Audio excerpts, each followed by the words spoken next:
મિત્રો, આપ સૌનું હાર્દિક સ્વાગત છે સક્સેસ એજ્યુકેશનમાં. આજે આપણે એક એવા ટોપિક વિશે ચર્ચા કરવાની છે કે જે હાલમાં આવનાર પોલીસ પસંદગી બોર્ડમાં જે કોન્સ્ટેબલની એક્ઝામ છે તેને લઈને હશે. તો ચાલો આપણે ચાલુ કરીએ આજે કોન્સ્ટેબલ માટેની મહત્વપૂર્ણ ચર્ચા. પોલીસ માટે હવે શું વાંચવું અથવા શું કરવું? અત્યારે જે પણ વિદ્યાર્થીઓ પોલીસ કોન્સ્ટેબલની તૈયારી તનતોડ કરી રહ્યા છે તેના માટે એક મહત્વનો મુદ્દો છે. કારણ કે લાસ્ટ ટાઈમમાં હવે મેક્સ ટુ મેક્સ 40 થી 45 દિવસ એ ઉમેદવારો પાસે છે. તો પોતે આટલા દિવસમાં એવું રીડિંગ કરવું જોઈએ કે જેથી કરીને તેમને એ રીડિંગનું વધારેમાં વધારે બેનિફિટ મળે. અત્યારે હવે કોઈ મોટા મોટા થોતા લઈને વાંચવા બેસવાથી એનો કોઈ મતલબ નથી. એના માટે એક મહત્વનું એ છે કે એ લોકોએ પોતે જે શોર્ટ નોટ બનાવી હોય એ શોર્ટ નોટનું સરખું રિવિઝન કરવું. જો એ લોકોએ શોર્ટ નોટ ન બનાવી હોય તો જે પણ બુક તેમણે વાંચી હોય તો એ બુક જ પ્રિફેર કરવી, બીજી કોઈ પણ જાતની કોઈ પણ વસ્તુ એને વાંચવી નહીં. એનું કારણ એ છે કે જો તેઓ અલગ અલગ મટીરિયલ વાંચવા બેસશે અત્યારે કોઈ પણ નવું પબ્લિકેશનનું લઈને તો તેઓ કન્ફ્યુઝ થશે. કન્ફ્યુઝમાં તેમના માર્ક તૂટશે. હવે આપણે એવું શું કરવું જોઈએ કે જેથી કરીને આ આપણી એક છેલ્લી ભરતી બની જાય. તો આપણી પાસે અમુક આજે ચર્ચા કરવાના ટોપિક છે કે કોન્સ્ટેબલમાં પાસ થવા માટે શું મોક ટેસ્ટ આપવી જરૂરી છે. હવે મારે શું કરવું કે જેથી કરીને આ ભરતી મારી છેલ્લી ભરતી થઈ જાય અને મારા જે સ્વપ્ન છે ખાખીનું એ સાકાર થાય. અને હું મોક ટેસ્ટ આપું છું તો એમાં મારે માર્ક આવે છે તો એને વધારવા માટે મારે શું કરવું. કદાચ મારે માર્ક ઓછા આવે છે તો એનાથી હું ડિમોટિવ થાઉં છું તો એ ન થાય તેના માટે મારે શું કરવું, તો એ બાબત ઉપર આજે આપણે ચર્ચા કરવાની છે. તો પહેલા આપણે એ બાબત ઉપર ચર્ચા કરતા પહેલા આપણે કોન્સ્ટેબલ માટે મહત્વના કયા કયા વિષય છે તે એક જોઈ લઈએ. તો પહેલા તો આપણને ખબર છે કે 60 માર્કનો મેથ રીઝનિંગ પોર્શન છે કોન્સ્ટેબલની અંદર. 20 માર્કની અંદર એમને ગદ્યાત ગ્રહણ આવશે, કોમ્પ્રિહેન્સિવ આવશે. આ ટોટલ 80 માર્કનું છે. આ પાર્ટ એની અંદર આ વસ્તુ રહેશે. તો આપણને એ પણ ખબર છે કે લાસ્ટ ટાઈમમાં આ જે 20 માર્કનું જે કોમ્પ્રિહેન્સિવ હતું એમાં એ લોકોએ જોડણી અને એવું બધું કન્ફ્યુઝ કરે એવું પૂછી લીધું હતું. તો આપણે અત્યારે ફોકસ મેન 60 માર્કમાં કરવાનું હોય છે, જેની અંદર મેથ અને રિઝનિંગ વધારે મહત્વનો ભાગ ભજવે છે. તો આપણે કંઈક એવું કરીએ કે મોક ટેસ્ટ જ્યારે આપણે આપીએ ને ત્યારે મોક ટેસ્ટનું આપણે સોલ્યુશન આ પ્રમાણે કરવું જોઈએ. માનો કે તમે 200 માર્કની મોક આપતા હો તો 200માંથી તમારે પાર્ટ એની અંદર 80 માર્કની અંદરથી જો તમારે 70+ આવતા હોય તો તમારા માર્ક વેલ એન્ડ ગુડ કહેવાય. 60+ આવતા હોય તો પણ માર્ક સારા જ કહેવાય.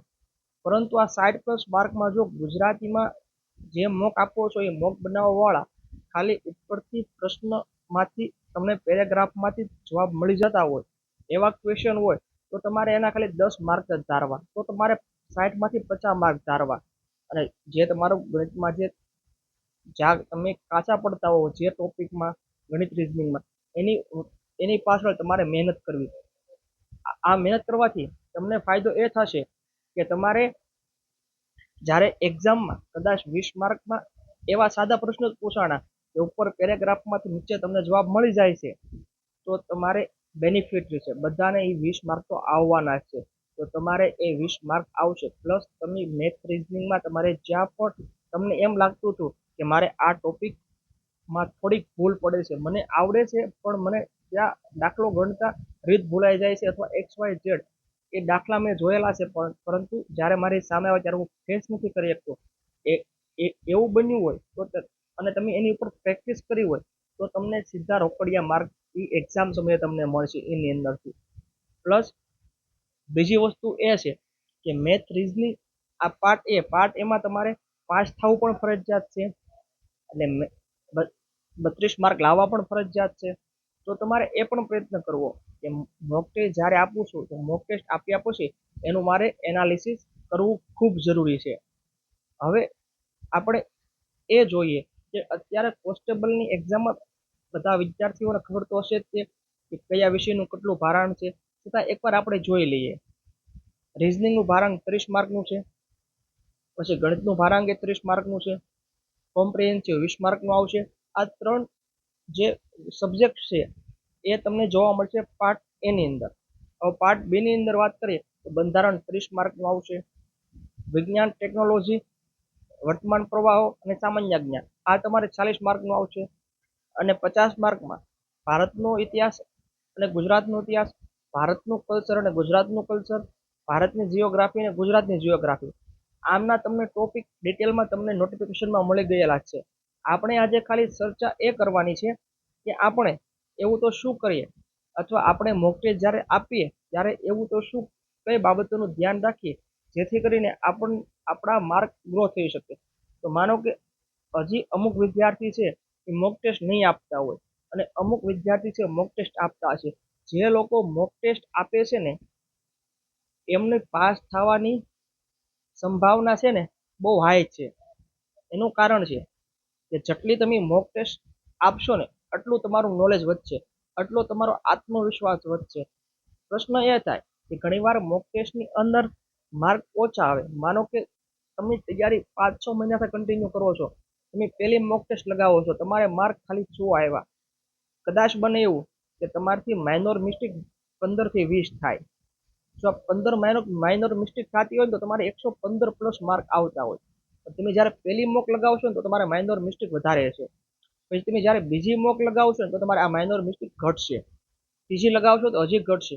હું એમ નથી કહેતો કે તમારા માઇનોર મિસ્ટેક હાવ સંપૂર્ણ નાબૂદ થઈ જશે, પરંતુ તમે 20 થી 30 મોક ટેસ્ટ આપશો ને તો તમારી માઇનર મિસ્ટેક 2 થી 3 અથવા 4 આવી જશે અને તમારું લેવલ પણ અપ થશે.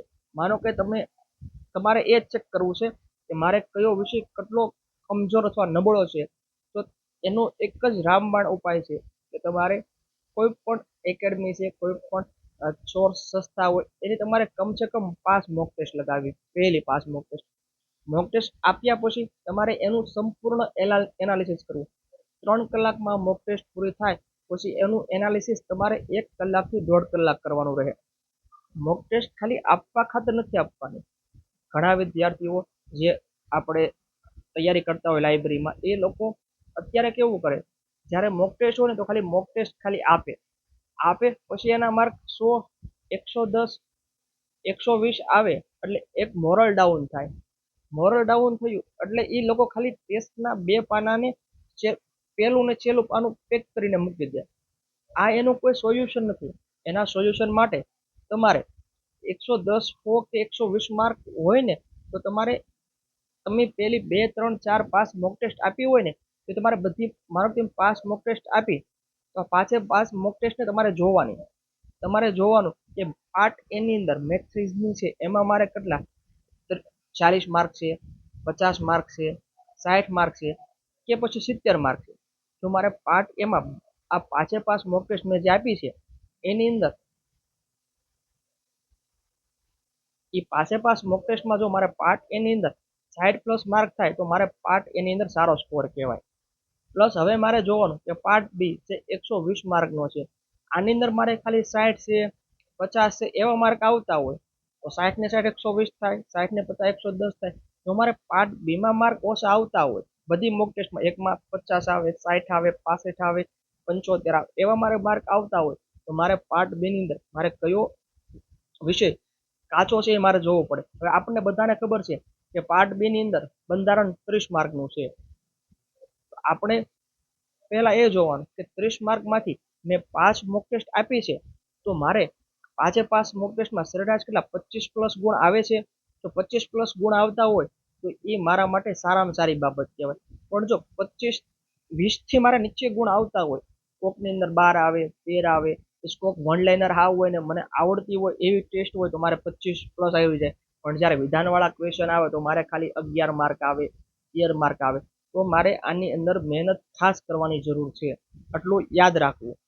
એમ ન બેસી જવું કે કોઈ એક મોક ટેસ્ટની અંદર વન લાઇનર ક્વેશ્ચન હતા અને મારે 25 માર્ક આવી ગયા જેથી કરીને મારું બંધારણ સારું છે, એવું ક્યારેય નહીં વિચારવું. તમે 5 મોક ટેસ્ટ આપો, બધાનું એનાલિસિસ કરો કે મારે એક મોક ટેસ્ટમાં વન લાઇનર છે, મારે 25 પ્લસ બંધારણમાં આવ્યા. પણ જ્યારે બીજી મોક ટેસ્ટ હું આપું છું અને એની અંદર પ્રશ્ન વિધાનવાળા આવે છે અને મારે માર્ક 11, 12, 15, 17 થઈ જાય છે, તો મારે ત્યાં એકવાર જોવું જોઈએ કે મારે વિધાનવાળા ક્વેશ્ચન આવશે તો મારથી ફ્રેશ થશે કે નહીં થાય.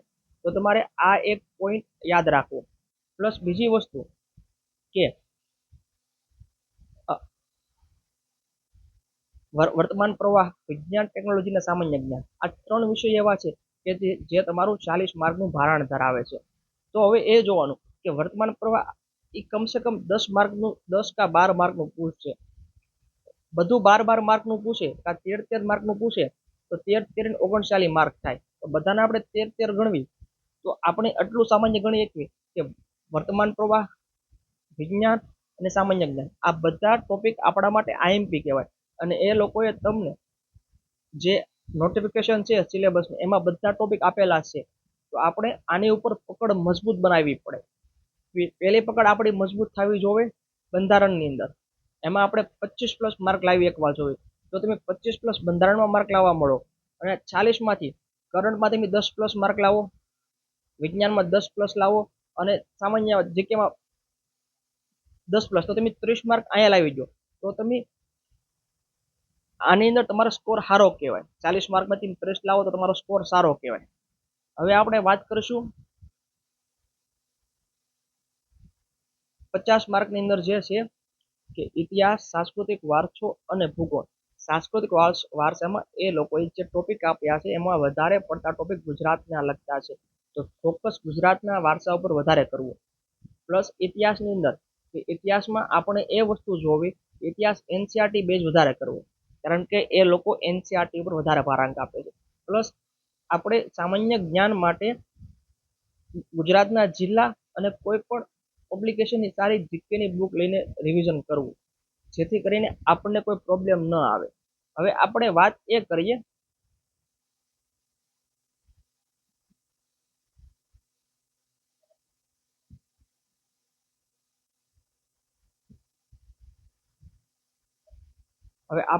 એ કરીએ કે જો મારે પોલીસમાં હવે પાસ થવું હોય તો મારી પાસે કેટલા ઓપ્શન છે. આપણે ચાલો એની ચર્ચા કરીએ. હવે આપણે આ એક્ઝામને આપણી છેલ્લી એક્ઝામ ગણવી હોય અને આપણે આ એક્ઝામમાં લાગી જવું હોય તો આપણે રીડિંગ કેવું કરવું પડશે? તો રીડિંગ તમારે સારી બેસ્ટ ક્વોલિટીનું રીડિંગ કરવું પડશે. સારું રીડિંગ કરવું પડશે. કેટલી કલાક વાંચો એ મહત્વનું નથી, કે કેવું વાંચો એ મહત્વનું છે. પરંતુ હવે જો તમારે કોઈ વિષય સાવ બાકી જ રહેતા હોય તો તમારા દિવસની 15 થી 17 કલાક વાંચવું પડે તોય કુરબાની આપી દેવાય. એનું કારણ એ છે કે અત્યાર સુધી તમે જે મહેનત કરી છે, તમે ગ્રાઉન્ડમાં દોડવા માટે વહેલા જાગ્યા છો, દોડવાની પ્રેક્ટિસ પણ કરી છે, એની પછી તમે બધા વિષયને પણ તોડ્યા છે, વાંચ્યા છે, કોઈ એકેડમી જોઈન કરી છે, ખર્ચો કર્યો છે, બુક વસાવી છે, કરંટ અલગ અલગથી કર્યું છે, એના માટે કરંટની બુક બનાવી છે. આ બધી મહેનત તમે અત્યાર સુધી કમસે કમ 5 થી 6 મહિના તમે કરી છે. તો તમે આ 5 થી 6 મહિના તમે જે મહેનત કરી છે, હવે ખાલી તમારી પાસે 40 થી 45 દિવસ છે. તો આ 45 દિવસની અંદર ભલે મારે 17 થી 18 કલાક વાંચવું પડે પણ સારું એવું વાંચવું, મોક ટેસ્ટ લગાવવું, જેથી કરીને મારે આ બધી મહેનત 6 મહિનાની મહેનત મારે આવતી ભરતી માટે ન કરવી પડે. આ વખતે હું જો પાસ થઈ જઈશ તો મારે આવતી ભરતી માટે મારા 5 થી 6 મહિના માટે વહેલા જાગવું નહીં પડે, દોડવું નહીં પડે, શરીરને તોડવું નહીં પડે, નવું વાંચવું પણ નહીં પડે. એકવાર મને ગવર્મેન્ટ સરકારી નોકરી કે પોલીસમાં મારી પસંદગી થઈ ગઈ પછી આ બાબતે મારે કોઈ પણ પ્રકારની શંકા નહીં રહે. પરંતુ જો તમે હવે એમ વિચારશો કે હું મોક આપું, મારે ખાલી 100 માર્ક થાય છે, મેં 5 થી 6 મહિના મહેનત કરી છતાં મારે 100 માર્ક થાય છે અને હવે મારે શું કરવું, હવે મારાથી એક્ઝામ ન થાય, તો એ જ ખાલી યાદ રાખજો કે તમે જે 5 થી 6 મહિના મહેનત કરી છે એની અંદર તમારે ખાલી થોડીક મહેનત કરવાની જરૂર છે. તમારે જ્યાં માર્ક છે પેપરનું એનાલિસિસ કરવાની જરૂર છે અને પૂરેપૂરું એનાલિસિસ કરી જે વિષયમાં માર્ક ઘટે છે ત્યાં તમારે સંપૂર્ણ ધ્યાન આપવાની જરૂર છે. હવે આપણે આ મુદ્દાને હવે આપણે અંત તરફ લઈ જઈએ છીએ અને હું તમને એટલું જ કહીશ